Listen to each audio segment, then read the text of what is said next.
Recording in progress. Thank you again, everyone, for joining our meeting tonight. I am super excited to introduce our guest speaker, who is also a member of Elizabeth Kahanu Hawaiian Civic Club. And not only that, he's probably one of the best transportation professionals I know. So happy to introduce John Nouchi from the City and County of Honolulu, who's going to talk to us about the rail opening and all the things about the rail we ever cared to learn. So John, go ahead. Aloha, aloha, aloha mai. Yeah, I really don't know where to start. So I think I'm gonna just hop right in. I cobbled together a whole bunch of different thoughts. So hopefully I don't ramble too much, but if I do, just keep on drinking. We're gonna just hop right in. Yeah, let's just do that. I've never really been able to figure out how to transition nicely to screen share and talk through it without looking like I'm, concentrating very hard. But let me get my setup going here.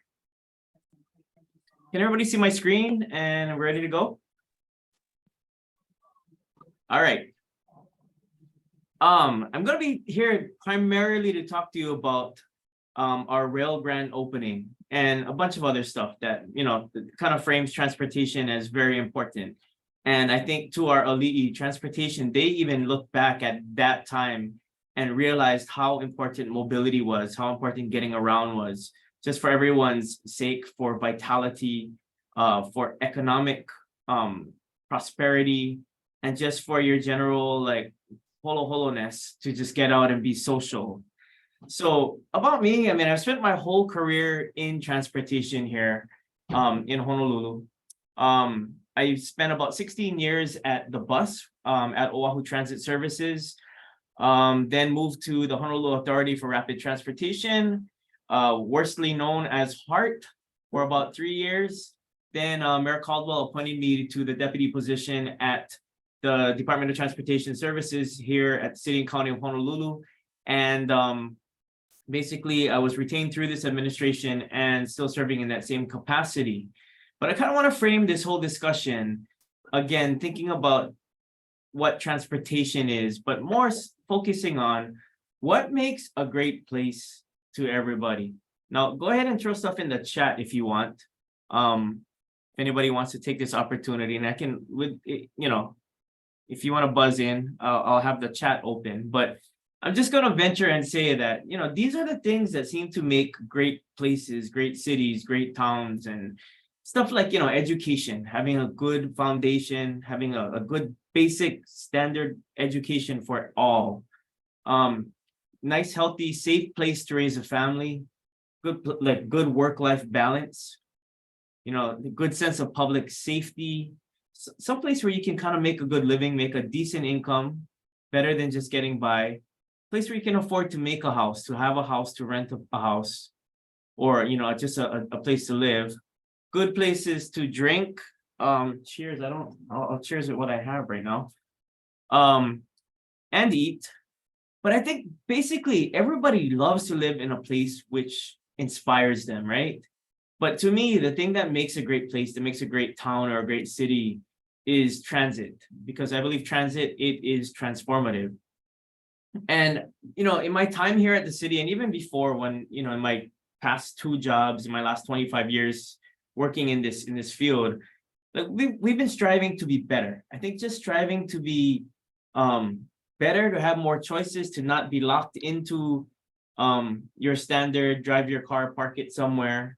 And we've been really, at the city, we've been working hard on complete streets. And I think complete streets is one of those things where I think everybody feels, as soon as we say complete streets, they're like, oh, those damn bikes, right? Safe space. I'm just going to say a lot of things here that might not reflect the view of my employers, but we really wanted to make sure that our streets become a safe place for all. And that's actually by ordinance in the city. So anytime we touch a road, we have to contemplate how we can make it safer for all users, not just the cars, not just the buses, not just the delivery trucks, but for pedestrians and bicyclists and anybody else who chooses to use the street.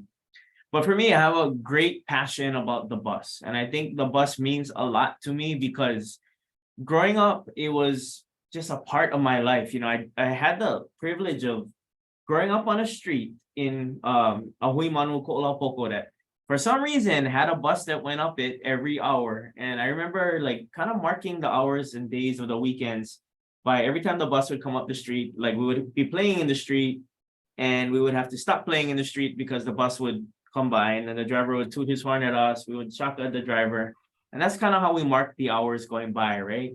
And then, there's other things like my part Chinese. So my popo and gongong, they didn't drive. And funny sidebar, because of progress in this city, they got relocated twice out of their home. So first, they lived in the old part of Chinatown. They got raised, a long time ago for urban redevelopment, and they got relocated to a spot, So kind of the same thing that happened with our rail project. We had to relocate some residents, but they got relocated to a different part of town, and they got relocated to about where Market City is by Harding Avenue.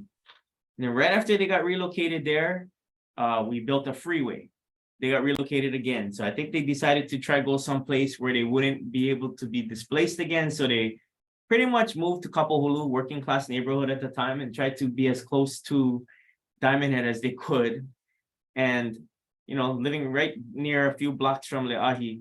And that's where they stayed to this. And the house is still there to this very day. But I digressed a lot. My popo used to take me on the bus all the time, every day to go shopping in Chinatown. And, I still remember like Chinatown. I remember I used to ask what club Hubba Hubba was on Hotel Street and, had some crazy people. And then I would always get my head turned like that by my popo. And she was like, hey, no, look at them. But that's one part of our city, in addition to having complete streets where you can walk and bike. We also have probably the highest utilized paratransit system. When I say paratransit, that means our handy van. I think everybody knows or has a kupuna or a relative that relies on the handy van too. And the fact is we have such high usage of this system that we always struggle to keep up with the demand. But we are bringing in a new member to our transportation ohana with rail. And it is going to be a game changer. And that's not just me drinking my own Kool-Aid, but I like to think about it as I'm not here to preach to people about why it's great. I'll say it's great, but I think everybody will find the way that it fits into their life somehow at some point. And I'm not saying you should throw away your car and just take bus and rail and everything like that. Do whatever works for you. But here at the city, we're trying to figure out like how to just give everybody the most options so that they can put together what works best for them and make everybody's commute a little bit better. We also have stuff called new mobility, like bike share and scooters and wheels that roll and everything electric and hoverboards and all that kind of stuff that we all have to contemplate. And that's all stuff that really came about in the last 5 to 10 years. So with all that in mind, we have this whole new transportation ohana that like I'm real glad to be able to play in this sandbox right now. And actually, I'm here today to talk to you about rails opening. And today, I'm just going to really talk about how we're ramping up, getting ready to roll, give you some facts, and maybe play some Mythbusters with the group. Because there's a lot of good information out there, and there's a lot of bad information out there. And I think we're coming to a point now where people are like, I can go to family parties again, and they don't give me a hard time about working for rail. And we can talk about it. People, they're not so much asking, oh, you tear it down. They're saying, when is it going to open? So I think that to me, that's a big crest in the hill that we're kind of climbing right now, yeah? But talk a little bit about how rail will work with the bus and kind of just give you guys a sense of what's going on. So right now, and again, get ready for maybe get your reactions button ready, but thumbs up if anybody ever thought that, Heart could make a deadline, like something was promised and then something failed to be delivered. And that was just kind of the reality that we were living in, right? So, the voters of the city and county of Honolulu lost a lot of confidence in Heart and basically made them into just a construction agency, which then gave all the operations of this new rail line, whenever the heck it was going to be done, gave it to my department. So for us, if some might be familiar with this 80s movie, and if you don't know the name of it, think of the song, right? This is a movie. So it's about these 4 boys who kind of have this coming of age experience. And how many people wanted to sing When the Night right there? But it's basically they go on this trek to see a dead body. And they start off their journey and they're all like really like relaxed, having fun, singing songs. And before too long, they run into some problems. And this is kind of how we feel. Like we were like, Heart will deliver to us when they're ready. Not gonna be soon. They said, whenever. And then all of a sudden, everybody started performing really well under Executive Director Lori Kahikina. Suddenly, I feel like this is us. And this is probably my director, Roger Morton, and me. I'm the fat kid Vern right there. Like just trying to stay ahead of this thing and open it and not get run over. Like we don't have, suddenly it's like right at our door. So we're opening this thing in 36 days. 36 days. We're almost like within that 1 month period. So June 30th, 2023 is when rail is going to open. And it really is not lost on us, the gravity of this. And I'm really proud and happy to be in this space right now, being able to deliver something that I feel very passionate about. But that is a very old desire, dream, goal of the city. So does anybody have any idea how, when did we start chasing down rail? Anybody have any idea? I'll tell you what it was 1968. So we're delivering rail now, 55 years later after we thought that we should do it. So we got to make sure that that we do it right. We have to give it its due, right? So I kind of want to start off with a little bit of myth busting, nothing but the facts here, ladies and gentlemen. And these are things that come up time and time again when we go out to the public. And I don't blame a lot of people for this, right? People think, there's only going to be one train going back and forth on this 20 miles that you guys are building. So false. We actually will have 20 4-car trains for full operations. And each train is about 4 times as long as our longest bus. If you guys have seen the buses with the accordion in the middle, each train is wider than that and longer than 4 of those. People are really worried about safety.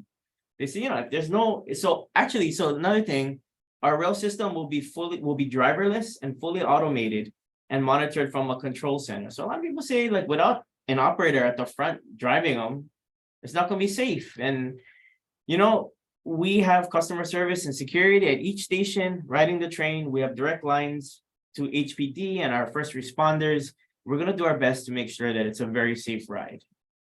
Rail is going to cost a lot to ride. Rail will actually cost the same as a bus trip, and all transfers and passes currently in use will be honored with a holo card. And I'll talk a little bit more about that in a little bit. And kind of finally, this is kind of the thing that is out there, and I want to address it head on, is that, rail ridership won't pay for itself and it's going to bankrupt the city. Okay. And I'll be honest here, mixed, true and false. So any transit system that exists in the United States is sustainable. And it's sustainable in the sense that a social and equity lens, if you look at it, it's sustainable because it's a ladder of opportunity. Just like our ali'i who established the transit systems that we use today, they realized the necessity of mobility. But the truth is no transit system will pay for itself in the United States. And the annual costs of operating for rail are still less than our bus and handy van costs. So it is another member of our ohana, but it is not the hugest budget item in our whole transportation portrait. Now, does anybody have any idea how much we pay each year just to operate the bus and the handy van? You can throw some things in the chat. I should have had this kind of, we could have had quiz and maybe had prizes at the end, but anyway, for all the billions everybody says we're spending on rail, or people think that we're wasting on rail, we spend about $250 million a year just on our bus system, which everybody really likes. Everybody feels very nostalgic about, and our handy van system, which a lot of our friends and family and ohana and kupuna depend on. And so in 4 years, we basically spend about $1 billion just providing service on the bus and the handy van. So it's all relative, right? Nothing comes without cost, nothing comes without maintenance. The roads that people drive on are not free. You know, they have to be paved and maintained, just like, you know, a train or a bus or a handy van system would. But going on a little bit more, let's talk a little bit about what we're doing here, just so we can be super clear about what's being delivered. We are opening the first segment of what is going to be a little bit less than 20 miles now. And we are running it from East Kapolei here, the first 10.7 miles to Halawa Aloha Stadium. So we are coming through kind of our new green fields where we don't have any homes, but these neighborhoods will develop around our rail system. Through Waipahu, always a real transit-friendly city, through Pearl City, Manana, Aiea, and ending at Halawa at the Aloha Stadium. And I really wish we had a stadium to service, but that's not in the cards, you know, for when we open. Hart is currently working at delivering the next 4 miles of that, which will extend through the airport. And when I say airport, I mean inside the airport to Middle Street, and doing the utility work currently on the last 4 miles of that will extend to downtown through Kalihi and end at in Kaka'ako. But something that I really am pretty proud about is you know, when I was working at Hart, I was tasked with being in charge of the planning, environmental compliance, and the cultural programs. And this to me was something that was very important. We made a commitment to Native Hawaiians that we would honor the place names and put those in the front. And we formed something called the Hawaiian Station Naming Working Group. And that was to propose appropriate Hawaiian place names for all of the stations that Hart was constructing. And we really wanted to lean on diverse community knowledge, oral accounts, and written history to bring to light forgotten place names, historic events, and significant sites.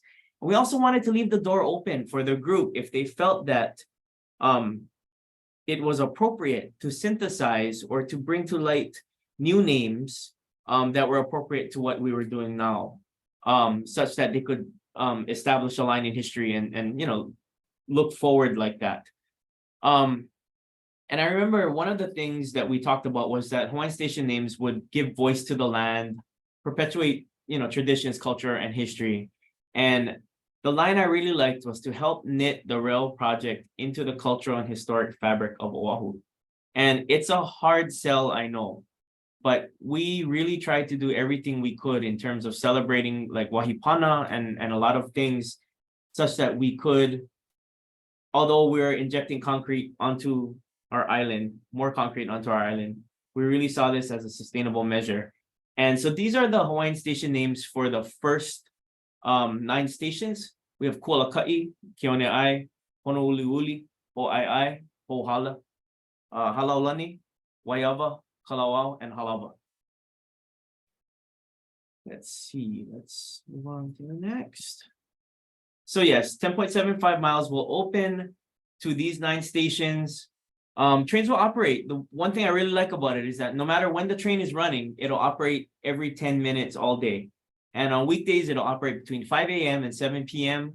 On weekends and holidays, it'll do 8 a.m. to 7 p.m. And actually, you know, for all the people that didn't want this project to happen, as soon as we announced this, they said, why does it stop so early? How come you guys don't service more?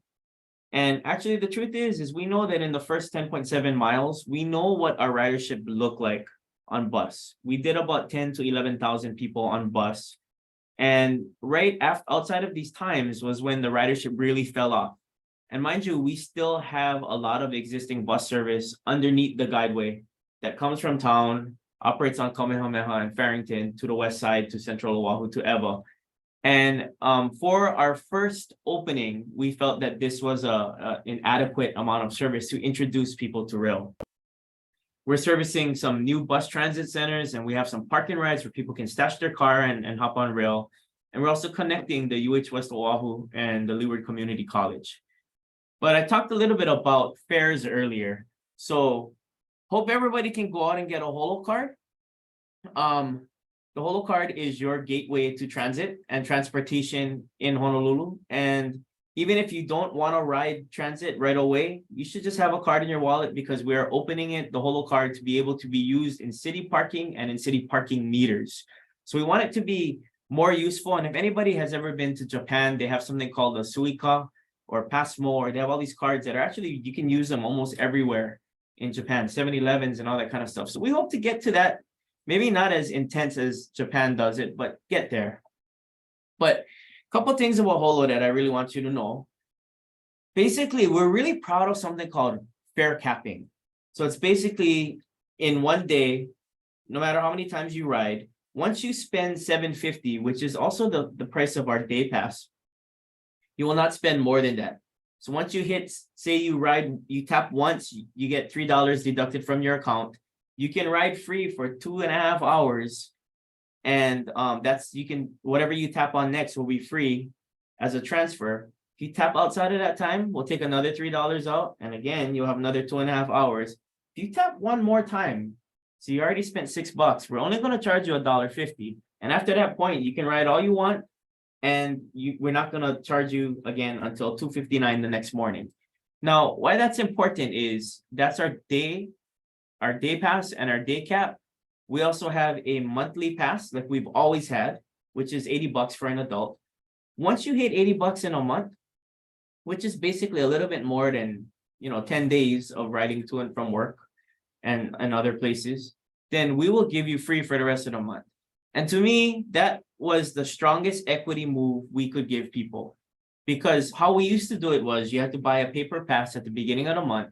And for me, I really felt for the people who spent more on transit because they couldn't afford to buy the $80 pass at the beginning of the month. They had other bills to compete with, they may have a car, they may have, rent, mortgage, utilities, school, all these other things.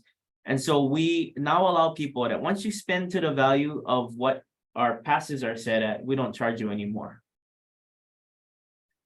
Anyway, so without getting too deep into it, we have put in a lot of new service to the tune of about $9 million of new service to connect the west side, Leeward, Waianae Coast, and Nanakuli and Makaha, all at Kapolei. And we have put in a lot of new routes that actually go through Kapolei very frequently and hit the first two stations on the rail alignment at Kualaka'i and Keaunei'ai. Following it east, we have a lot of service still present in Waipahu, connecting to the stations there. This is where a lot of new service went in. Pro City Aya, these routes were developed. We had an older system of routes that were developed and came about in the 70s when Mayor Fassi established the bus. But back then, Pro City, Aya, Halawa, they were bedroom communities. They were young families, first-time home buyers, and they only needed to get to town, in the morning and home in the afternoon. And so we only gave them like 3 trips up the hill and 3 trips down the hill. And we kind of expected it to work. And, now we're expanding this. So they have trips all day, weekends, holidays, everything, so that it all connects down to this big pipe that we have with the rail system. And we also are connecting, the Navy Pearl Harbor to our rail system at Aloha Stadium. And also, we have this one route here that travels along Salt Lake. I'm not saying anybody's going to do it, but if you actually wanted to take a bus from Hawaii Kai, get to rail and then get to UH West Oahu, you'd only need one transfer to do it. So we're just kind of bumping up our connectivity with our bus system, yeah? But so this is kind of the timeline. Like I said, I really think I should be more panicked, but right now we're comfortably confident, I think is how I've been describing it, but not overconfident. I believe we will make this June 30th opening. Okay, I have to say, I had to knock on wood. But, right now, this is the time where we want to talk to our communities, communicate with the media, put stuff on social media, have people learn about what it is we're actually building, right? And just in front of our grand opening on June 30th.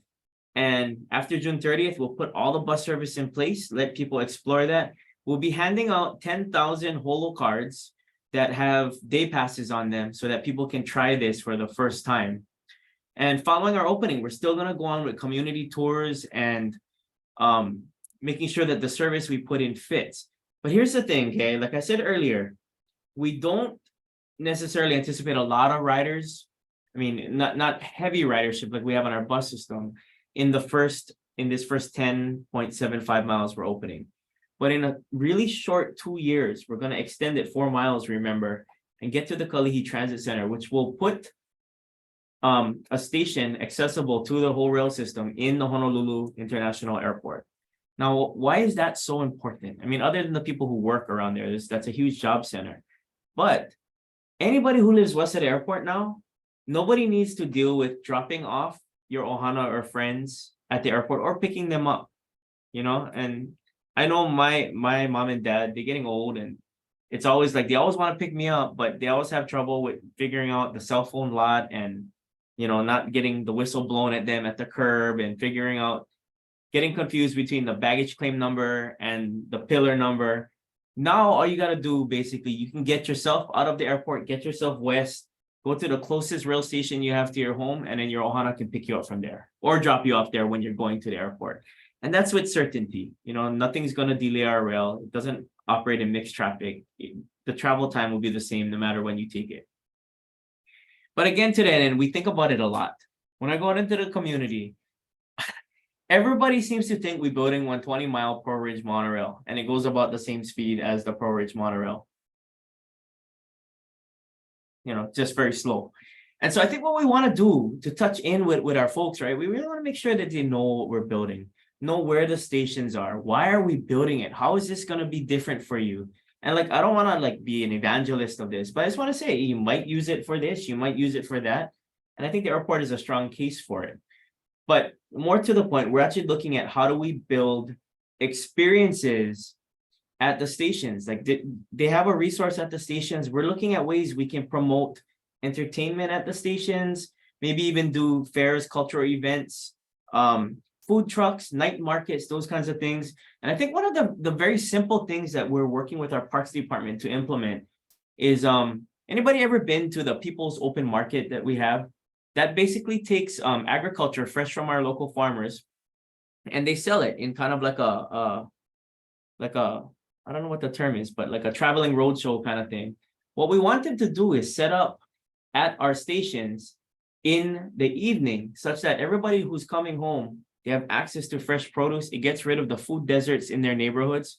And, it becomes a regular thing. You get off the train, buy your fruits and vegetables, go home, eat better, more healthy lifestyle, right? And I think above all, we want to prove that our residents, they just deserve dependability. Now, I know for all my friends and family that live out in the west side, and I used to live in Mililani before, I used to deal with a commute. I think if everybody knew that your commute was gonna be the same every day, like it was gonna take X amount of time, it was gonna take you an hour, it was gonna take you an hour and a half, I think they could design their lives around that. But somebody acts dumb on the H1, and then you have a wreck that basically takes 3 hours to get home. And how can you live your life like that? That uncertainty, I think, is so terrible for everybody to bear, right? So I think that's part of the most magical thing that I look forward to. But with that comes kind of great responsibility that we want to keep the new system. We have a new brand spanking new rail system. We want to keep it clean and attractive. And we've seen what happened to other transit properties in California and across the nation, where it kind of fell into disarray. And that's kind of what we're promising to not happen. So, because this is, I'm a member of the Civic Club, I'm going to share with this group something that the general public doesn't know yet. And going to kind of talk a little bit about something that's always very sensitive. So, Executive Director Lori Kahikina, she's an engineer by trade, and so I don't expect her to have a lot of feelings. But and she's very straightforward. But in one meeting, she described this handoff of Hart, who has to build rail and then give it to DTS. She goes, I feel like I'm giving up my baby. And, that's something that's not lost on us too, is that every baby deserves a good name. And we spent a lot of time in the community talking about this. We actually tried to go through 2 branding exercises. And in politics, when you have this kind of thing, imagine trying to brand rail at a time when everybody hated it, when it was billions of dollars over budget, and you trying to get people to say they like something. That was not the time to do this. So, given that Mayor Blanche already made a commitment to get this project back on track, and I think we have to a certain extent done that, in that we're opening in 36 days, we knew it was time to give this a rightful name. And so we went out with consultants. And the funny thing is, when we went out to the public, when we do this kind of stuff, you always think people are going to tell you, oh, you should call it this, you should call it that. But I don't know if it was the pandemic that was weighing heavy on people's minds, but everybody was more focused on what you shouldn't call it. Don't call it this. And so, we went through this exercise. We started out with 300 things. And for me, Olelo Hawaii is very important to me. I feel like I've been gifted with the opportunity to have learned it, and it really has given more back to me than I feel I've given to it. But we started out with about 300 names and kind of whittled that list down. And when we went out to the public to start talking about, hey, what could we call this? Again, they were very negative about it, which is not surprising, but even I was surprised that it was all about don't do this rather than do this. So of course we had to shop the train, because we have the bus and we have the handy van. We put this out to the public. Nope. Okay, fine. What else did they tell us not to call it? Rail. Why they said that? Rail rhymes with fail. It sounds negative. Every negative story in the media used rail. Okay, fine. We're not calling it rail then. They also didn't like train because they said it sounded old, like a steam train, like Chuku Chuku Maila old kind steam train. Okay, and what we're building is something modern. Okay, I can get on board with that. They also said the name Heart needs to die and go away. And they also said heart rhymes with, rail rhymes with fail, heart rhymes with fill in the blank. Somebody can throw it in the chat if you want. So given that, we thought, let's look more towards with the more cultural lens, with the Olelo Hawaii lens. And given the things that I had worked on, and when I was at Heart, it was tough. We took a look at some names that we thought maybe had some relevance and where we could kind of turn this around, right? So, here's some of them, and I'll just talk briefly. So we had Hoku. And I think the thought of that was it's an elevated system. We look up and there it is. But I said, it's not really a star thing. We had some discussions in house. It's not really about stars. And I think if we were doing something related to, voyaging canoes, maybe that's more appropriate. So we kind of stopped on Ilima. And it is the flower of the city and county of Honolulu. And, I think the issue we had though is that when you say, oh, hey, we go ride the Ilima, that doesn't sound right. That doesn't sound like something you would ride. And then we also heard how people who didn't know what it was, how they pronounced it.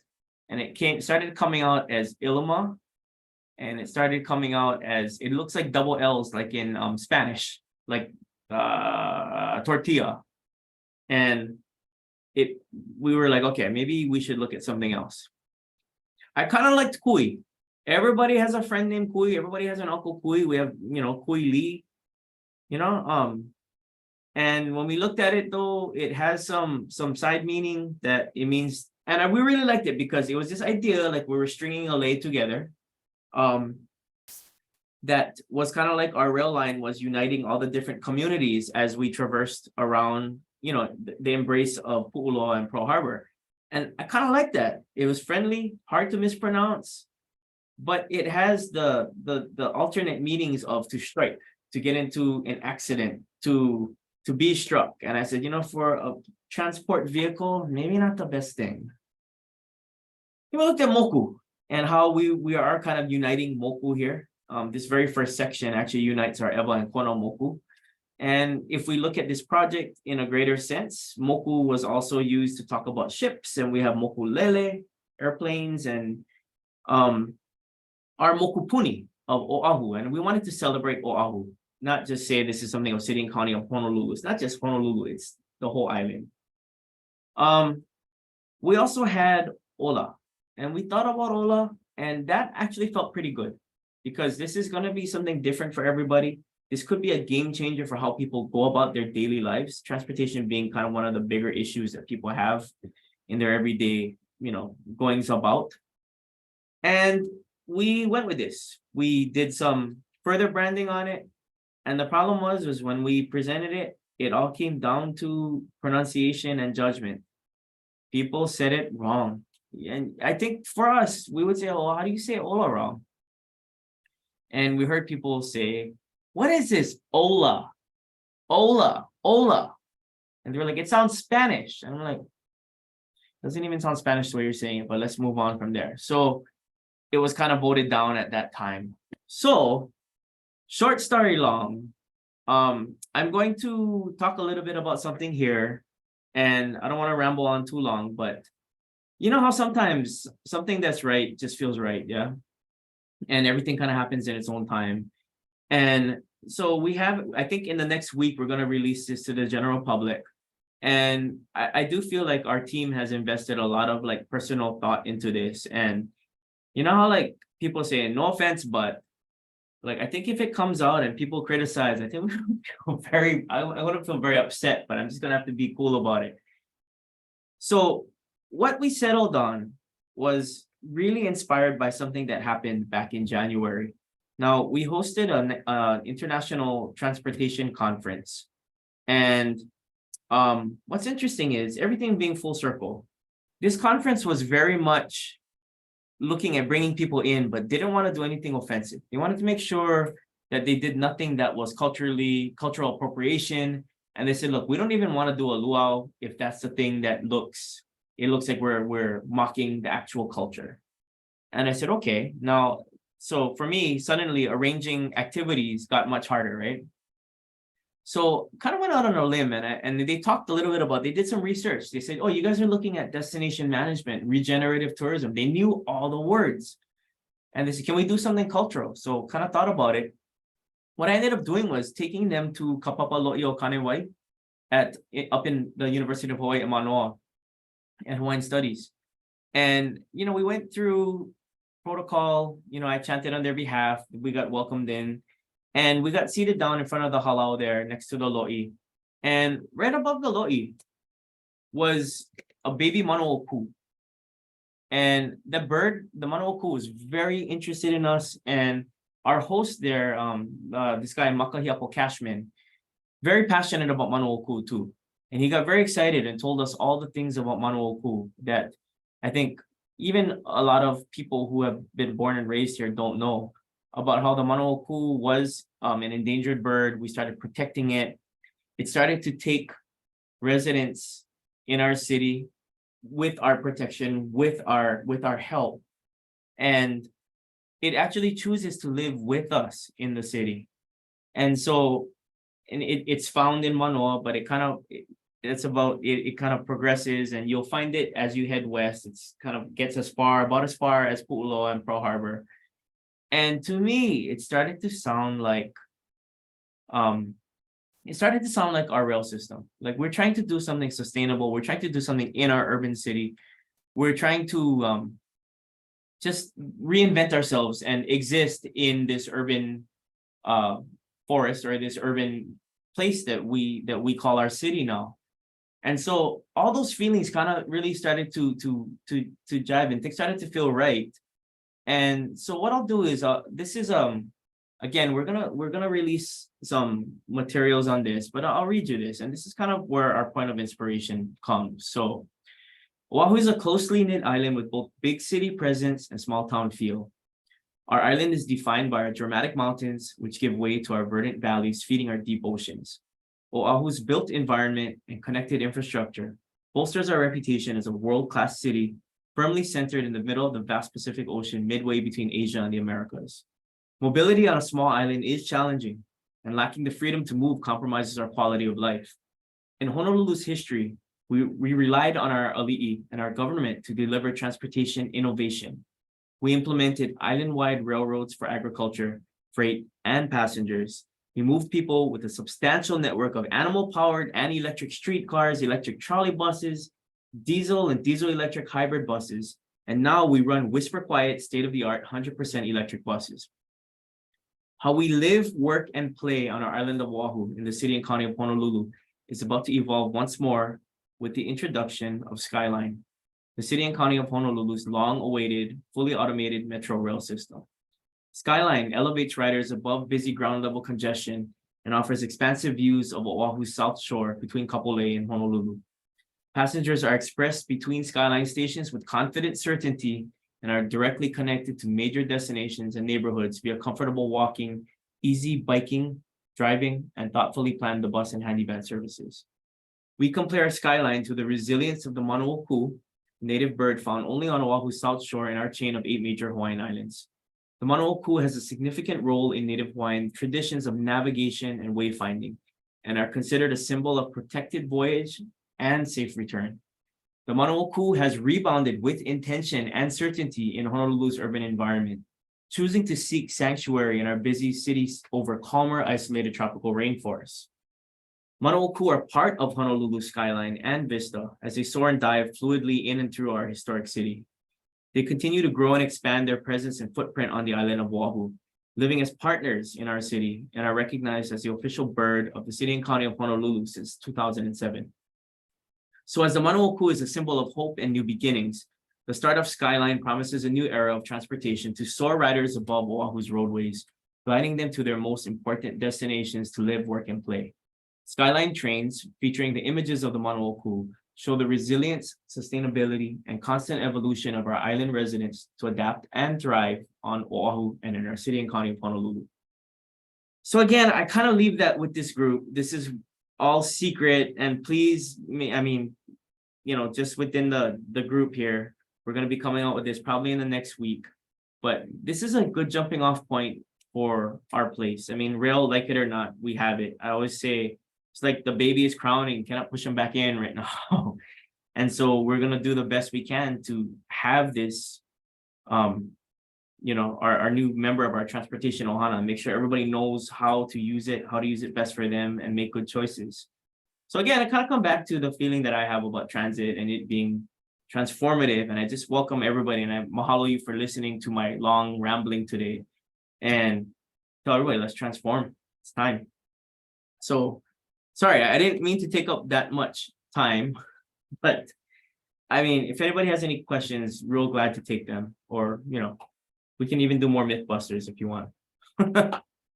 No, that was great. That was the first time I think we've had a presentation with so many sound effects. So you really set the bar for future speakers. I think there are a couple questions in the chat, but if any other members have questions, go ahead, unmute and ask. Let me get that chat screen up. Let me see.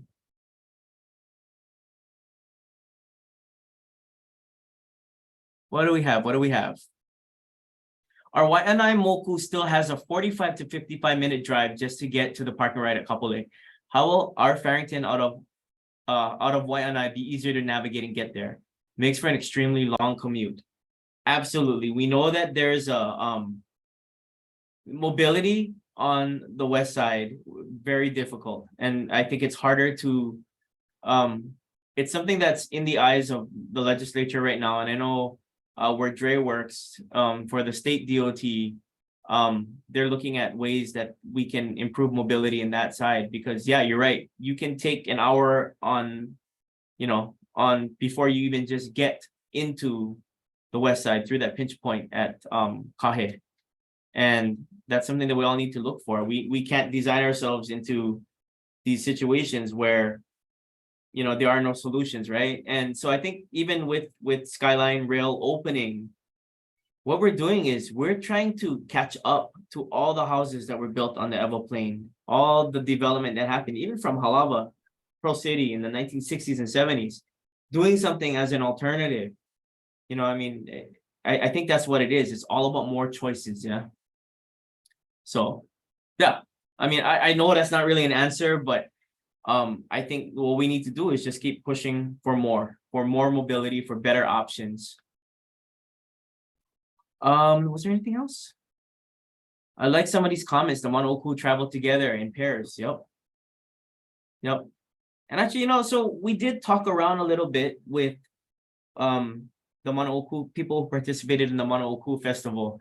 And everybody that we spoke to about that had some, really kind of awesome mana'o that kind of added to like our little bucket of little things to think about. We had a Hawaiian Olelo Hawaii instructor at Honolulu Community College who really loves the Monoku and spoke at the festival. His name is Haoli Lorenzo Elarco. And he said, that kind of works. You see the train, you see the Monoku, see the bird, follow it home.